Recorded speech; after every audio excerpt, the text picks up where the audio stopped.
Joining us, I'm Jessica Bowman. Right now, new information on the arrest of Kingsley, Iowa Police Chief 54-year-old James Dunn. Court documents reveal Dunn allegedly sent alarming and concerning letters to a man dating a woman he previously had a romantic relationship with. Now, according to the Iowa Division of Criminal Investigation, Dunn is charged with 3 felony counts of falsely obtaining criminal intelligence data, 1 misdemeanor count of misconduct in office, and 1 misdemeanor count of stalking. Court documents show Dunn allegedly broke the law using privileged law enforcement data to obtain information about the woman he had previously been in a relationship with and her current boyfriend. Dunn was arrested yesterday at his home in Kingsley and booked into the Plymouth County Jail. He has a preliminary hearing set for February 27th.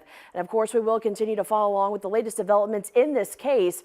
Right now, you can read more information on the arrest on KTIV.com.